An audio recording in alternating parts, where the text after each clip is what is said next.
Okay, we are working through the test review for the first test. You know from class there are actually two parts to this test review, and I'm working on part one right now. Although when I began to look over these test reviews, I realized that I repeated a couple things. In other words, some of the questions on the part one of the review are actually more or less the same questions on part two of the review. But that's okay. It'll give you extra practice. We're now ready to look at problems starting with number 22. So we're actually looking at some triangles, and we're going to now start looking at how to find all the trig functions for these right triangles. 22 has three different problems, A, B, and C. I'll just choose one of them. Maybe I'll choose B. So therefore this is going to be 22B. So the picture on the review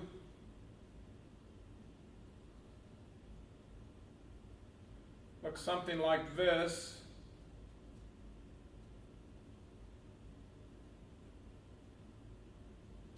Here's your right triangle. This leg is square root of 3, and in this case, they give us these two legs.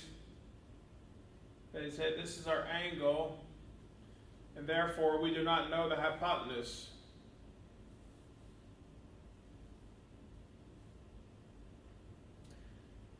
So they ask us to find the 6 trig functions for this angle.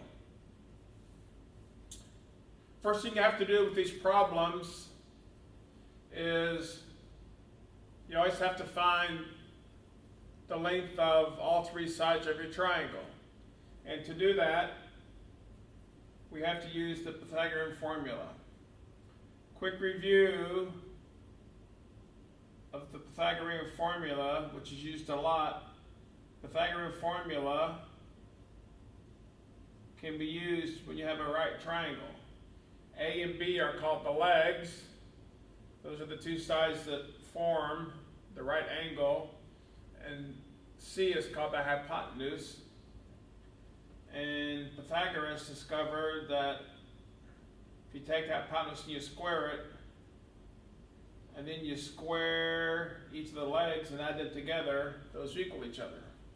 So by using this formula, we can always figure out the third side of a triangle if we're given the two sides. So in our case, let's just call this x. X squared, which is the hypotenuse, is going to be this leg squared, so square root of 3 squared, plus this leg squared, which is 2 squared. Square root of 3 squared is just going to be 3, right? When you square a square root, you just end up with what's inside. 2 squared is 4. So x squared is 7. So to find x, I take the square root of both sides, and I just keep the positive value.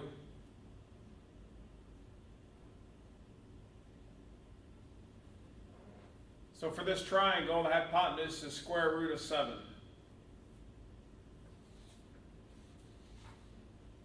So now, as soon as you know the 3 sides,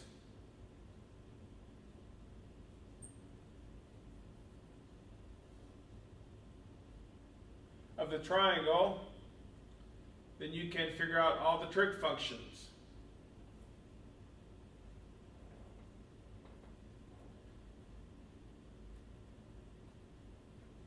Sine of theta we think of as opposite over the hypotenuse. If this is my angle, the opposite side would be 2 over the hypotenuse, which is square root of 7. Now I know earlier in class we talked about never leaving, or not in this class, but in previous classes you've probably learned about whenever you have a radical in the denominator. But I would say for trig, sometimes we don't worry about that too much. And for this class and for the test, if you have a radical in the denominator, I'm not going to require you to rationalize it or to get rid of this radical. I'm okay with you just leaving this. So the cosine, so ka toa, adjacent over hypotenuse. So if this is my angle, adjacent is the square root of 3,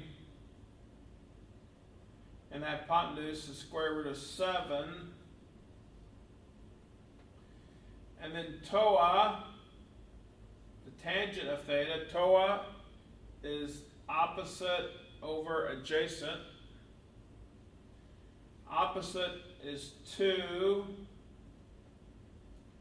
Adjacent is square root of 3.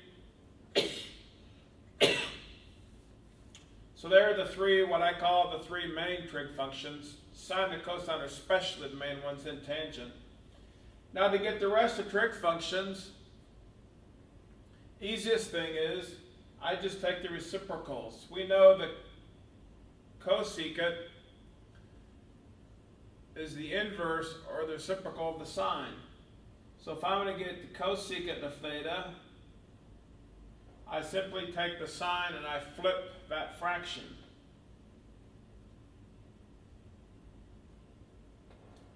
So I can say the cosecant is going to be square root of 7 over 2.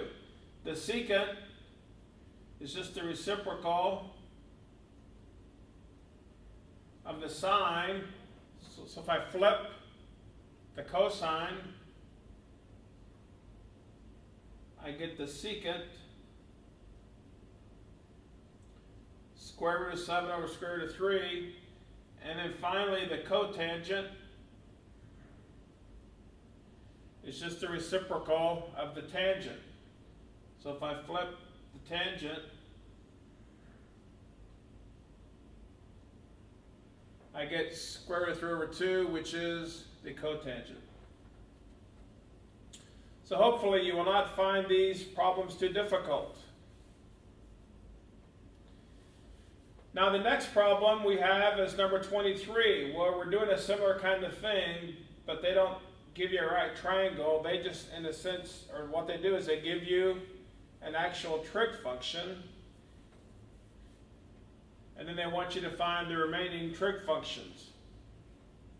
So here's how you do these. First of all, when you do these kinds of problems, there's two things you have to be concerned with. First, what I call the value of each trig function. By that I mean the actual number, or oftentimes it's a fraction. What is the actual fraction? What's the number? But then you also have to be concerned with the sign of the trig function. My suggestion, or the way I do these problems, when I'm first given the information, I go and determine which quadrant this angle is going to be in. By quadrant, I'm thinking about the 4 quadrants of the XY coordinate system. You have 4 quadrants. I'm going to figure out which quadrant my angle is in, because when I get to the end of the problem, after I go figure out the value of all my trig functions, I have to go in and, based upon the quadrant my angle is in, I have to make sure I have the correct signs. So once again, when we talk about signs of trig functions, the whole key, everything once again can be based off of sine and cosine. In quadrant 1, sine and cosine are both positive values. However, when you go to quadrant 2, once again, the sine tracks the value of y, the cosine tracks the value of x. If you go to quadrant 2, y is still positive, which means the sine is positive, but x is negative, which means the cosine is now negative. If you go to quadrant 3, since x and y are both negative, the sine and cosine are both negative. Now if you go back to quadrant 4, the sine or y is still negative and x or the cosine is now positive. So it's very easy to remember the signs in the 4 quadrants. Just remember that the sine tracks y and the cosine tracks x. And now for the rest of trig functions, you just look at these sines and cosines and figure it out. In other words, tangent, we know tangent is sine over cosine.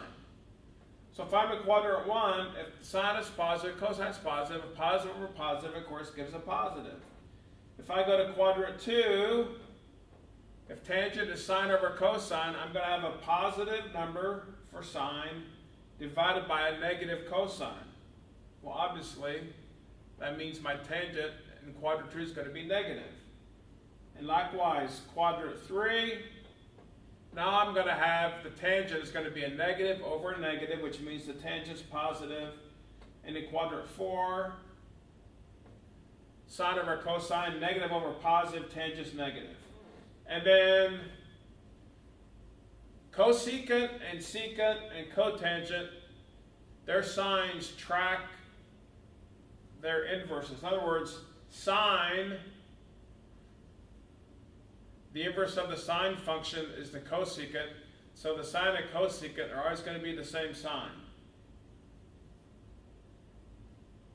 The cosine and the secant are always going to be the same sign. Tangent and cotangent are always going to be the same sign.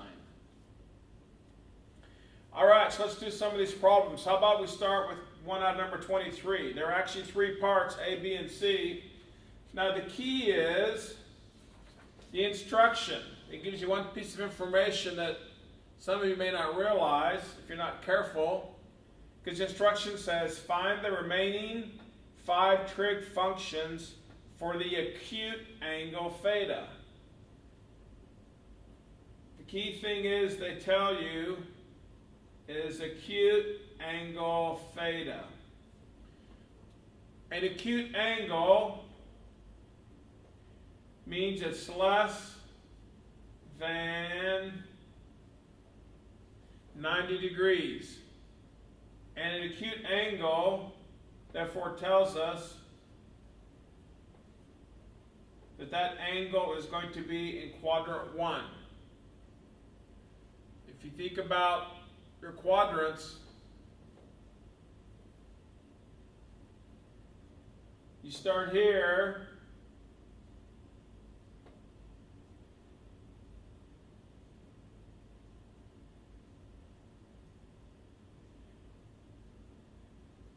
(0 to 90) is the first quadrant, and that's what it means to be an acute angle. So when the problem says for these acute angles, right away they're telling you that the angle is in quadrant 1. So therefore I'm going to go solve one of these. And I know when I'm done, quadrant 1 is the easiest because in quadrant 1 everything is positive.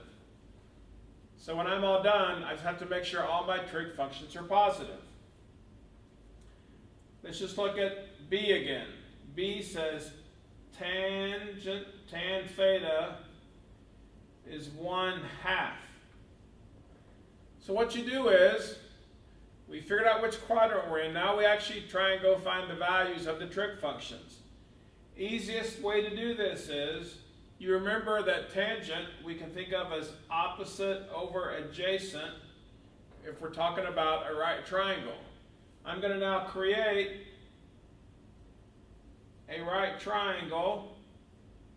I'll call this my angle theta. And this says, for this angle, tangent is 1/2, which means I can think of opposite as 1 and adjacent as 2. So I can actually go to my triangle and say, well, the opposite side is length 1, and the adjacent side is length 2. Because if you look at this triangle I've created, if I take the tangent of theta, it would be 1 over 2. So now this becomes just like the problems we just did. I now go figure out my hypotenuse, and then I can get all the trig functions. So hypotenuse, if I want to call it x, Pythagorean formula says it's going to be x squared equals 1 squared plus 2 squared. 1 plus 4 looks like 5. Looks like the hypotenuse is going to be square root of 5. So now, the trig functions are pretty simple. Sine of theta is opposite over hypotenuse. Opposite is 1. Hypotenuse, square root of 5. Cosine of theta is ka, adjacent, 2 over hypotenuse. We already know the tangent of theta, and I'm not going to do the rest because actually cosecant, you just flip the sine. Secant, you flip the cosine. Cotangent, you flip the tangent. And because we're in quadrant 1, all the trig functions are positive. So when I get to the end, I don't have to worry about the signs for this one. They're all positive. Let's do a problem from 24. How about we'll look at B from 24. Similar kind of problem, except in 23 that told you it was an acute angle. For 24, they don't tell you what kind of an angle it is, but in part B they say the cosine of the angle is -1/2, but they also tell you that the tangent of theta is less than 0. So for these kinds of problems, I really strongly encourage you to really figure out which quadrant you're in at the start, because you're going to need to use that information when you get to the end of the problem. So if I know the cosine's a negative number, right away I know my angle either has to be in quadrant 2 or quadrant 3. I don't know which, it can be either one. But then they also told me the tangent of the angle is negative. Which quadrants is the tangent negative? 2 and 4. So which quadrant are both these things true? Obviously quadrant 2. So this angle is going to be in the second quadrant. So now I'm going to go find the values for all the trig functions, but then when I finish, I have to go and assign the correct signs to the trig functions according to what's going on in quadrant 2. So now I'm going to go back and I'm going to create my right triangle in order to figure out my trig functions. And actually, I don't even care now that it's -1/2. All I really care about is the value, so I really care that, in my mind I'm thinking cosine of theta is 1/2, because that means if I create, let me show you this way. So they tell me cosine of theta equals -1/2. To create my triangle, I don't really care about the sign now. All I care about is 1 in the numerator, 2 in the denominator, because I know the cosine is adjacent over hypotenuse.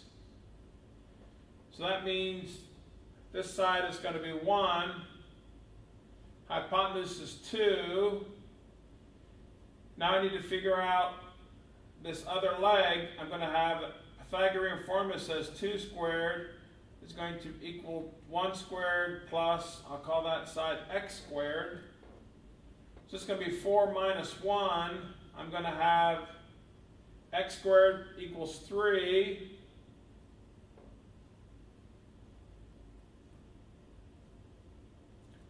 Therefore, this other side of my triangle is now square root of 3. Now once I have the three sides of the triangle, same routine. But let's go through now. As I figure out these trig functions, I have to also take into account the sign. Now I know in quadrant 2, I know the sine is positive and the cosine is negative. So based upon that, I can determine the sign of all my trig functions. So I already have the cosine. They gave me the cosine is -1/2. The sine of theta, which is opposite over hypotenuse, square root of 3/2. And I know in the second quadrant, sine is positive. Tangent is opposite over adjacent, square root of 3/1, or it's just square root of 3. But I know in quadrant 2, the tangent is negative. So I make sure my tangent's negative. And then for the rest of them, we can just take the inverses. Once again, cosine's -1/2. The reciprocal is -2/1, or I could say the secant of theta is just -2. When you take the reciprocal, the sign stays the same. The sign doesn't change. The cosecant is the reciprocal of the sine, so it's going to be 2 over square root of 3, and it's positive. And then the cotangent is reciprocal of the tangent, -1 over square root of 3. All right, so that's some problems figured out trig functions based upon the idea of right triangles. So hopefully you've got that down and you will not find it too difficult.